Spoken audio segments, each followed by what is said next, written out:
Namaku Gita. Aku bukan siapa-siapa, hanya seorang gadis desa, kakak dari seorang anak lelaki yang kutitipkan seluruh harapan. Hari itu, aku datang ke sekolah mewakili orang tuaku yang tak bisa hadir. Kukira pertemuan wali murid hanyalah formalitas biasa. Tapi sejak aku menginjakan kaki di aula, semua mata menatapku seolah aku kotor, rendah, tak pantas berada di sana. Mereka menertawakan bajuku, menghina statusku, meremehkan keberadaanku. Tapi mereka tak tahu, aku datang bukan dengan gelar, bukan pula dengan nama besar. Aku datang dengan kisah, dengan perjuangan, dengan cinta yang diam-diam sudah lama menghidupi mimpi adikku. Dan saat kepala sekolah naik ke atas panggung, semua berubah. Namaku Gita. Aku gadis desa biasa, tinggal di sebuah kampung kecil di pinggiran kota. Rumahku dikelilingi sawah dan suara jangkrik yang nyaring setiap malam. Kami bukan keluarga berada. Ayah dan ibu bekerja sebagai petani, dan sejak kecil aku sudah terbiasa membantu mereka di ladang. Aku anak sulung dari 3 bersaudara, dan sejak lulus SMA, aku memilih tinggal di rumah untuk membantu orang tua, terutama mengurus adik laki-lakiku yang paling kecil, Galang. Hari itu adalah hari yang penting bagi Galang. Sekolahnya mengadakan pertemuan wali murid. Biasanya, ayah atau ibu yang datang. Tapi kali ini, ibu sedang sakit, dan ayah harus menyelesaikan panen. Jadi, aku yang menggantikan. Kupilih kebaya sederhana dan kerudung polos yang biasa kupakai saat ke acara RT. Aku tak punya sepatu bagus, hanya sandal berwarna pudar yang sudah kupakai bertahun-tahun. Tapi aku tetap melangkah dengan percaya diri. Toh aku datang bukan untuk pamer penampilan, tapi untuk menunjukkan bahwa adikku punya keluarga yang peduli. Sekolah tempat Galang belajar cukup besar dan modern untuk ukuran desa kami. Ketika aku sampai di aula sekolah, acara belum dimulai. Barisan kursi sudah terisi sebagian, dan para wali murid, kebanyakan ibu-ibu berdandan rapi, tengah berbincang ramai. Aku mencari tempat duduk dan memilih kursi di deretan tengah. Tak lama kemudian, aku merasa banyak pasang mata memperhatikan. Aku menunduk, mencoba fokus pada selebaran acara di tanganku. Lalu aku mendengar bisikan-bisikan itu. Siapa itu? Pakaiannya kayak mau ke pasar.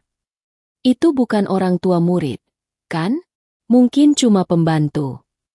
Halah, pasti anak kampung. Pantesan bau lumpur. Hatiku mencelos. Aku tahu mereka sedang membicarakanku. Tapi aku tetap diam. Aku menegakkan punggungku, mencoba terlihat tenang. Aku tak akan membiarkan ejekan membuatku runtuh. Seorang ibu yang duduk di sampingku melirik dari ujung mata. Ia mengenakan kebaya berpayet emas, lengkap dengan tas bermerek dan gelang mencolok di tangannya. "Kamu siapa ya? Mau duduk di sini?" tanyanya. Nadanya ragu namun menusuk. Aku tersenyum sopan. "Saya Gita, kakaknya Galang dari kelas 4. Saya mewakili orang tua hari ini." Ia mengangkat alis, lalu tertawa kecil sambil melirik ibu-ibu di belakangnya. "Oh, wakil orang tua. Baru kali ini saya dengar begitu," katanya sinis. "Biasanya yang datang ya ayah atau ibu. Tapi ya sudahlah." Aku menarik napas dalam. Aku tahu, dalam benak mereka, kehadiranku tak lebih dari gangguan. Di mata mereka, aku cuma gadis desa tak berpendidikan yang tak pantas duduk sejajar dengan mereka. Acara dimulai. Kepala sekolah membuka dengan sambutan singkat, lalu dilanjutkan dengan presentasi prestasi siswa. Beberapa wali murid bertepuk tangan riuh, apalagi saat foto anak-anak mereka ditampilkan di layar proyektor. Namun ketika Galang muncul di layar sebagai siswa dengan nilai matematika tertinggi di kelas, ruangan mendadak hening. Itu adikku, anak dari keluarga petani. Anak yang kupandu belajar setiap malam dengan buku pinjaman dari perpustakaan desa. Aku tersenyum bangga, tapi tak ada yang ikut bersorak. Sebaliknya, aku mendengar lagi bisikan kecil dari barisan belakang. "Pantesan nilainya bagus. Pasti curang, mana mungkin anak petani bisa jago matematika." Aku mengepalkan tangan di pangkuan. Tak ada yang tahu, setiap malam aku menemani Galang belajar. kadang sampai larut. Kami tak punya banyak uang untuk les. Jadi aku mengajarinya sendiri dari buku-buku bekas yang dulu kupakai semasa SMA. Tapi siapa yang peduli pada perjuangan kami? Salah satu ibu maju untuk bertanya pada guru. Ia menyebutkan nama anaknya dan mulai memprotes metode penilaian. Di tengah-tengah itu, ia menoleh padaku dan berkata dengan lantang, "Kalau semua wali muridnya datang dari keluarga terdidik, saya yakin nilai anak-anak kita akan lebih masuk akal. Tapi kalau yang hadir bahkan bukan orang tua kandungnya, apalagi cuma lulusan kampung, saya ragu kualitas pendidikan anaknya."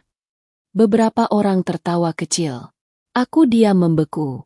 Ingin rasanya berdiri dan pergi. Tapi aku tahu, kalau aku mundur, mereka menang. Dan Galang. Galang akan kecewa jika tahu kakaknya menyerah hanya karena omongan orang. Aku tidak ingin jadi korban pandangan orang. Aku ingin jadi bukti bahwa kesederhanaan tidak berarti rendah, dan bahwa seorang kakak dari keluarga petani pun bisa berdiri sejajar, bahkan lebih kuat, dari ibu-ibu bermobil dan berparfum mahal itu. Acara terus berjalan, tapi pikiranku tetap tertambat pada ucapan ibu-ibu tadi. Aku tahu namanya, Bu Rani, istri seorang pengusaha properti yang konon katanya punya ruko di mana-mana. Suaranya lantang dan nadanya selalu seakan ingin menunjukkan bahwa dia adalah orang penting. Sejak awal dia memandangku dari ujung kepala hingga kaki, seolah keberadaanku di sini adalah kesalahan. Aku mencoba menenangkan diriku. Tapi semua jadi lebih sulit saat pembawa acara meminta satu persatu wali murid memperkenalkan diri. Satu demi satu berdiri, menyebut nama anak, jabatan, dan pekerjaan mereka. Kebanyakan adalah pengusaha, pegawai negeri, atau pemilik toko. Semua mengenakan baju bagus, bicara dengan percaya diri. Saat giliranku tiba, aku berdiri pelan-pelan. Lututku gemetar. Tapi aku tak ingin terlihat lemah. Aku menarik napas dalam-dalam. Nama saya Gita. Saya kakak dari Galang kelas 4. Saya mewakili orang tua kami karena ibu sedang sakit dan ayah masih di ladang. Kami tinggal di dusun Karetan. Beberapa orang mengangguk sopan. Tapi kemudian suara Bu Rani terdengar lagi. Kali ini lebih keras. Loh, ini pertemuan wali murid, bukan pertemuan keluarga. Kalau setiap kakak, tante, atau tetangga boleh ikut, nanti siapa saja bisa ngaku wali murid dong. Ruangan menjadi senyap. Semua mata tertuju padaku. Aku merasa seperti terdakwa yang sedang diadili. Aku menelan ludah, lalu mencoba bicara dengan tenang. Saya memang bukan ibu kandung Galang. Tapi sejak kecil, saya yang membimbingnya. Saya mengajarinya membaca, menulis, dan saya yang mendampingi dia belajar setiap malam. Suara hatiku ingin berteriak, ingin menjelaskan semua yang telah kujalani demi adikku. Tapi aku tahu, kata-kata seperti itu hanya akan terdengar seperti pembenaran bagi orang-orang yang sudah menutup hati. Iya, Bu Rani menyela. Tapi tetap saja, ini bukan tempat untuk anak-anak yang bahkan belum jadi orang tua. Jangan-jangan lulusan SMP ya? Maaf, saya cuma ingin tahu kualitas lingkungan belajar anak saya. Beberapa orang tertawa kecil. Aku menatap ke arah Bu Rani, mencoba tetap tenang. Saya lulusan SMA, ranking 1 waktu lulus, dan saya sempat diterima di universitas negeri. Tapi karena keadaan keluarga, saya memilih membantu di rumah. Kepala sekolah yang duduk di depan hanya memperhatikan dalam diam. Aku sempat menatapnya sebentar, berharap ia akan berkata sesuatu. Tapi beliau hanya menunduk sambil membuka map berisi berkas. Seolah tak puas, seorang wali murid lain ikut angkat bicara. Seorang pria berkemeja rapi dan mengenakan jam tangan mahal. Kalau boleh jujur, menurut saya, ini jadi preseden buruk. Jika semua orang bisa datang dan mewakili sesuka hati, kita kehilangan formalitas pertemuan seperti ini. Pendidikan anak kita harusnya jadi urusan serius. Aku menoleh ke pria itu.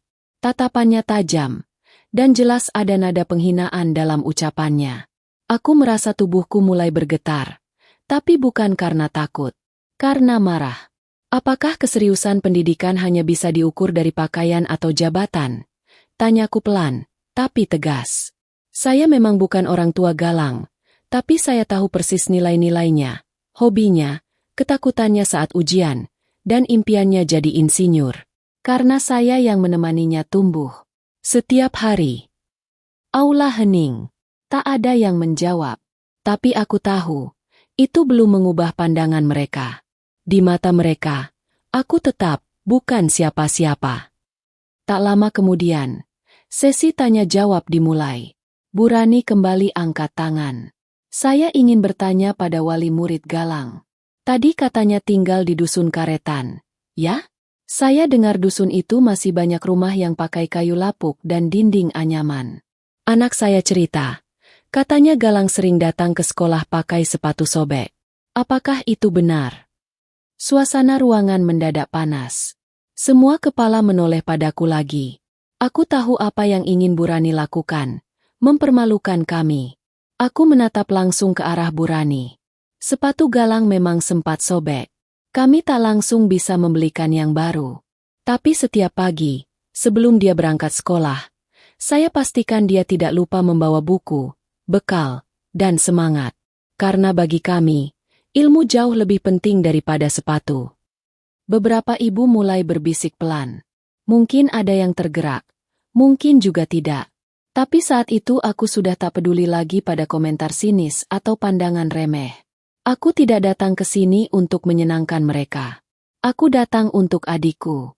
Dan aku akan tetap berdiri tegak.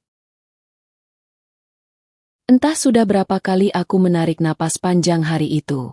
Setiap kalimat sinis, tatapan menghina, dan gumaman para wali murid lain seperti anak panah yang menghujam dadaku satu persatu. Tapi aku tetap duduk diam.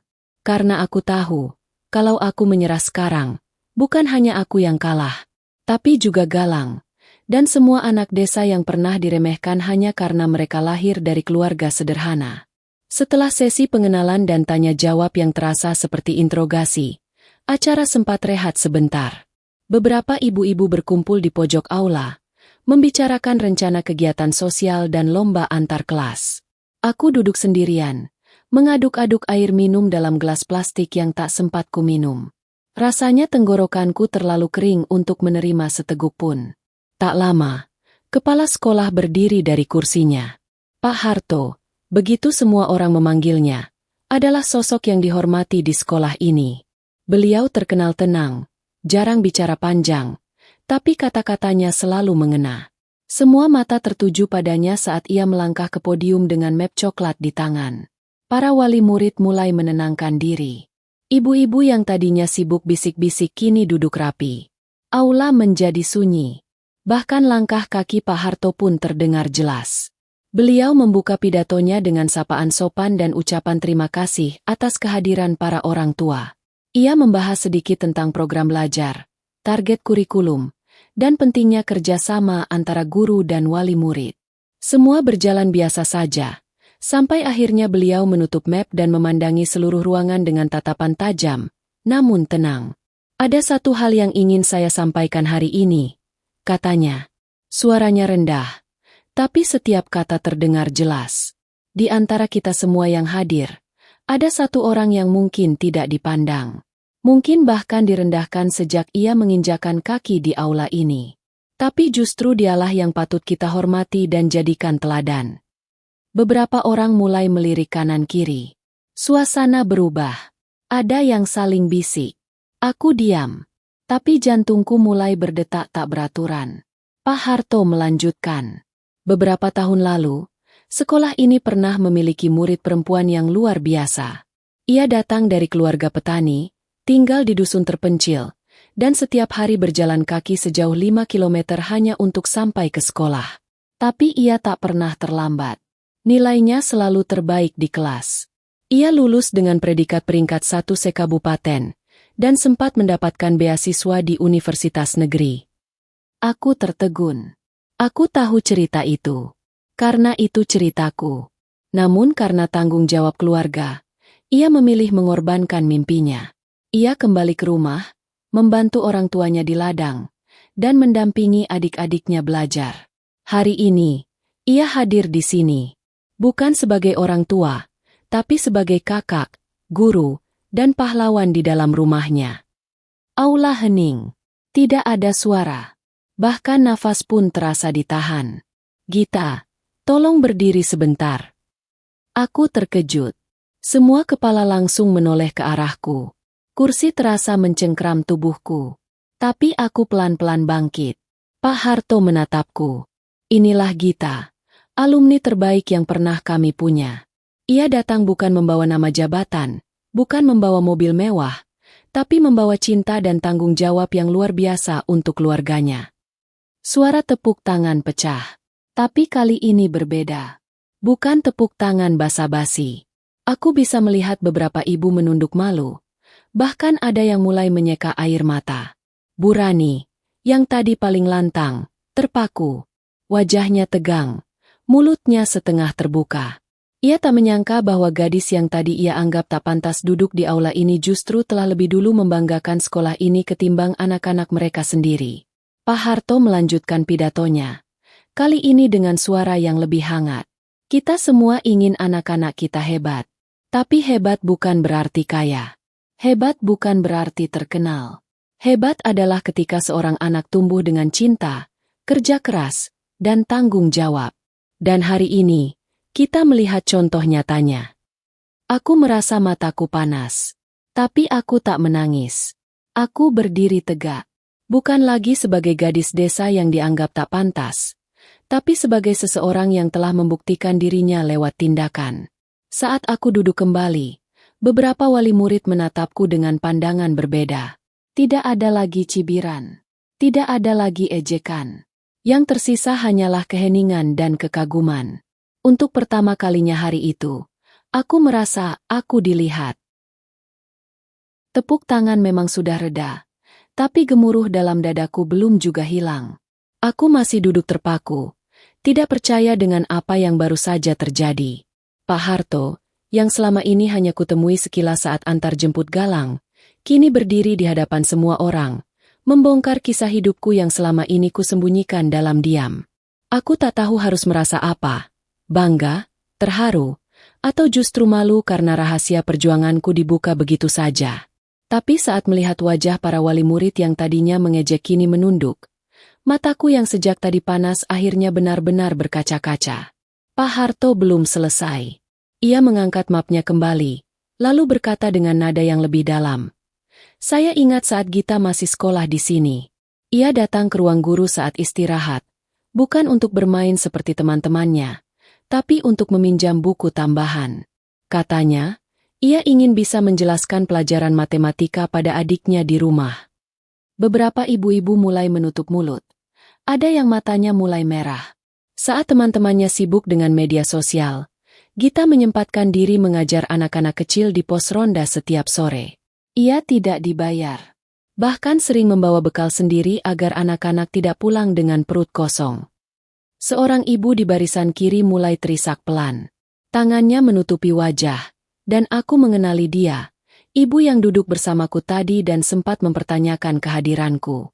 Pak Harto melanjutkan, saat Gita diterima di Universitas Negeri, kami semua bangga. Tapi ketika tahu ia tidak mengambilnya demi merawat ibunya yang jatuh sakit, kami lebih bangga lagi. Itu adalah keputusan yang tidak semua orang bisa lakukan. Aku ingin menyela, mengatakan bahwa aku tak pantas dipuji seperti itu. Bahwa aku hanya melakukan apa yang harus kulakukan. Tapi aku tahu, hari ini bukan tentang membela diri. Ini tentang menunjukkan bahwa kisah perjuangan tidak selalu bersuara lantang. Kadang ia hanya berdetak diam di balik tembok kayu rumah dan langkah kaki ke sawah yang tak pernah terdengar. Pak Harto menoleh padaku lagi. Gita, saya tahu kamu tidak pernah minta dihormati. Tapi kamu sudah mengajarkan kami semua, bahwa kemuliaan tidak harus datang dari kota, kekayaan, atau gelar. Ia bisa lahir dari ladang, dari peluh, dan dari cinta yang diam-diam tumbuh. Sekali lagi, aula hening. Lalu, terdengar suara bangku bergeser. Bu Rani berdiri. Wajahnya tak setegas tadi. Bibirnya gemetar. Ia melangkah pelan ke arahku, dan sebelum aku sempat bangkit, ia sudah berdiri tepat di depanku. Dengan suara yang sangat pelan, ia berkata, "Maafkan saya, Gita." Aku terdiam. Saya tidak tahu. Saya terlalu cepat menilai. Saya kira kamu hanya gadis kampung biasa. Lanjutnya dengan suara terbata. Tapi kamu lebih dari itu.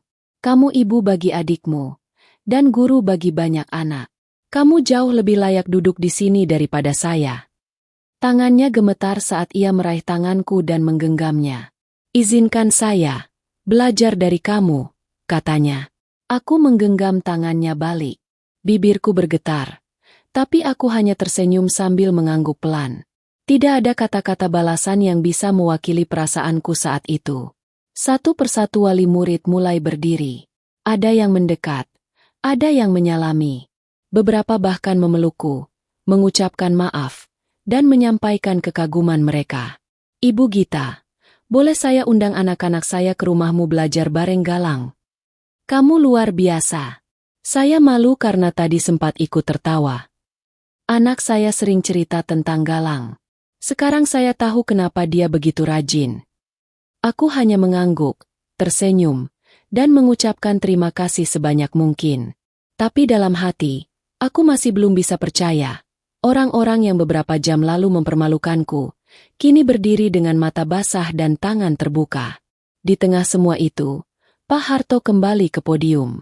Ia menutup pidatonya dengan kalimat sederhana yang langsung merasuk. Kadang kita terlalu cepat menilai seseorang dari luar. Tapi hari ini, mari kita belajar bahwa nilai sejati seseorang tidak terlihat dari bajunya, rumahnya, atau statusnya. Tapi dari pengorbanan dan cintanya yang tak terlihat. Dan pada detik itu, aku tahu, segala luka, rasa malu, dan air mata yang pernah kuhadapi sebagai gadis desa, semuanya tak sia-sia. Sejak hari itu, semuanya berubah. Aku, Gita, gadis desa yang awalnya hanya duduk diam di sudut aula dengan sepatu usang dan kebaya sederhana, kini menjadi nama yang banyak disebut dalam pertemuan-pertemuan sekolah. Bukan karena kekayaan, bukan karena jabatan, melainkan karena keberanian, ketulusan, dan cinta yang aku tanam sejak lama dalam diam. Beberapa hari setelah pertemuan wali murid itu, kepala sekolah memintaku datang kembali ke sekolah. Katanya ada sesuatu yang ingin didiskusikan. Awalnya aku pikir itu soal adikku, Galang. Tapi ternyata lebih dari itu. Pak Harto menyambutku di ruang guru dengan senyuman hangat. Gita, setelah mendengar ceritamu dan melihat reaksi para orang tua, kami semua sepakat. Kami ingin kamu bergabung jadi relawan tetap di program literasi sekolah. Katanya, kami sedang membuka kelas tambahan untuk siswa-siswa yang kesulitan belajar. Kamu, dengan pengalamanmu, bisa menjadi pengajar yang luar biasa. Aku terdiam, antara tak percaya dan terharu. Bapak yakin? Saya bukan guru. Saya bahkan tak punya gelar sarjana. Jawabku lirih. Pak Harto tertawa kecil. Yang kamu punya jauh lebih berharga dari sekadar gelar. Kamu punya pengalaman hidup yang nyata, dan itu tak bisa diajarkan di bangku kuliah. Hari itu, aku resmi menjadi relawan pengajar. Setiap sore, aku datang ke sekolah untuk membantu anak-anak yang kesulitan membaca atau memahami pelajaran. Mereka tak ragu padaku, mungkin karena mereka tahu aku adalah kakak dari Galang, atau mungkin karena mereka sudah sering mendengarku bercerita saat mengisi perpustakaan desa dulu. Tak hanya anak-anak, beberapa ibu wali murid juga mulai datang padaku, bertanya soal cara mendampingi anak belajar di rumah. Bahkan Bu Rani, yang dulunya mengejekku, kini menjadi teman dekat.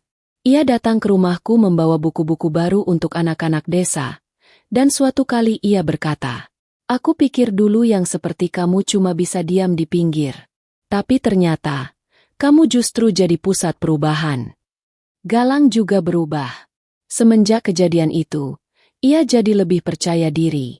Ia tidak takut lagi untuk mengangkat tangan saat pelajaran, atau menyampaikan pendapatnya. Ia bilang padaku suatu malam saat kami duduk di serambi rumah, "Kak Gita, teman-temanku bilang kamu keren. Mereka iri karena punya kakak seperti kamu." Aku tertawa, lalu memeluknya erat. "Kamu yang keren, Galang. Kakak cuma bantu sedikit." Bersama-sama, kami membangun mimpi. Galang ingin jadi insinyur, Dan aku janji akan mendukungnya sampai akhir. Aku mulai menabung dari hasil menjual kerajinan tangan yang kuproduksi bersama ibu-ibu di desa. Aku ajak mereka membuat usaha kecil-kecilan. Hasilnya? Lumayan. Setidaknya cukup untuk tambahan biaya sekolah Galang, dan bahkan perlahan-lahan memperbaiki rumah kami yang dulu dindingnya anyaman bambu. Suatu sore, beberapa bulan setelah pertemuan itu, sekolah mengadakan pentas seni. Galang ikut tampil membaca puisi di atas panggung. Aku duduk di bangku paling depan, kali ini tanpa rasa malu, tanpa bisikan sumbang di sekitarku. Galang berdiri dengan tegap, mengenakan baju adat sederhana. Ia memegang kertas, lalu mulai membaca. Bukan karena emas dia berkilau, tapi karena cinta, dia bersinar.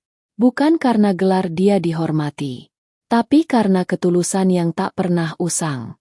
Kakakku bukan ibu, tapi ia membesarkanku. Kakakku bukan guru, tapi ia mengajarkanku dunia. Dan hari ini aku berdiri, karena kakakku berdiri lebih dulu. Meski dalam sunyi, meski dalam hina, dialah bintang di langit kampung kami, dan akan selalu jadi cahaya di hidupku. Tangisku pecah. Aku tak sanggup menahannya. Suara isak juga terdengar dari banyak sudut ruangan. Para guru berdiri memberi tepuk tangan. Bu Rani menoleh padaku dan berkata sambil tersenyum, "Puisi itu harusnya ditulis di buku tahunan sekolah." Hari itu, aku tidak hanya merasa dilihat, aku dihargai, aku diterima. Dan untuk pertama kalinya, aku tidak lagi merasa sebagai gadis desa yang diremehkan, tapi sebagai seorang wanita yang mampu mengubah pandangan dunia, dari balik sawah, dari rumah bambu, dari cinta tanpa pamrih. Kini aku tahu, kadang Tuhan tidak langsung memberi panggung besar. Kadang, Dia memberimu ruang kecil untuk membuktikan bahwa cahaya bisa lahir dari tempat yang paling gelap. Dan dari sana, perlahan, semua berubah, menjadi indah, menjadi bahagia, menjadi akhir yang tak pernah kuimpikan, tapi sangat layak untuk aku syukuri.